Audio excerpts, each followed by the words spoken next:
Hello chess people, we're going to be looking at the Morra Gambit. E4, C5, D4 and C3. Now they say in chess you cannot refute a gambit unless you accept it.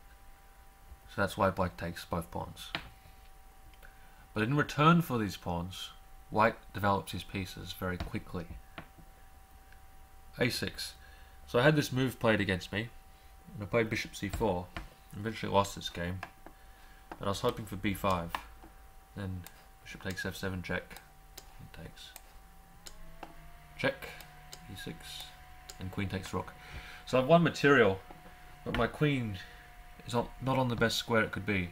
So after queen c7, white only has one winning move here according to computer analysis, and that's knight h3, with the idea of bishop f4 and rook c1. Yeah, so this is winning for white, but it still requires some care. So my opponent played e6 to try and shut down my bishop on this nice diagonal. Knight f3. Instead of knight f3, white can also play a4 to try and stop b5. But anyway, knight f3 is fine. Knight e7 and bishop e3. So I'm pointing at this weak b6 square. So maybe one day move my knight to a4 and then put my bishop or my knight into b6. It's a very nice outpost. b5, bishop b3, and bishop b7. So he wants to take this pawn, but first just to kick this knight away.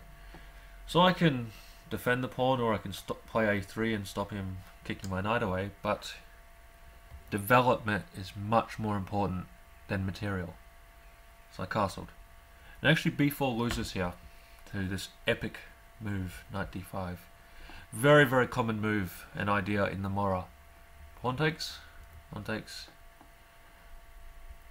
And now white is an entire piece down. But black's pieces, they're all sleeping. They need to be developed. And white's only one move away from connecting his rooks. So black's pieces on this back row, they're just not doing anything. So rook to the open file, lining up on the black king. And the only winning move is knight g5. The idea of queen h5 or queen f3. So h6 actually loses here to knight e4, and it's very difficult to defend this d6 point, which is actually checkmate. So if queen b8, we just play bishop f4 and take the pawn again. So the only move according to computer analysis is f6. Knight e6, nice outpost. They say a knight on the 6th rank is a bone in the opponent's throat, and sometimes worth a rook. Queen moves, bishop f4 attacking this guy. So knight e5, take it, black takes towards the centre, and we put our other rook on the open file, threatening rook into c7 on the rook's belong in 7th ranks. So rook b8 to defend the bishop. c7, bishop takes, and this is just white to play and win. Bishop takes.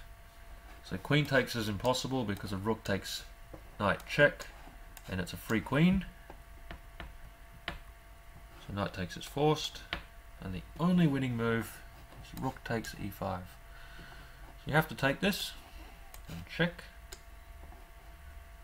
Only move g6, queen takes e5. Attacking the rook. The actual threat here is knight takes bishop check, which is forcing mate.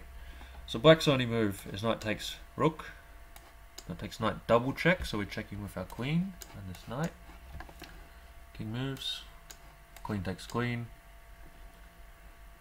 Now bishop d6 is the best move. I'm just going to flick through those quickly.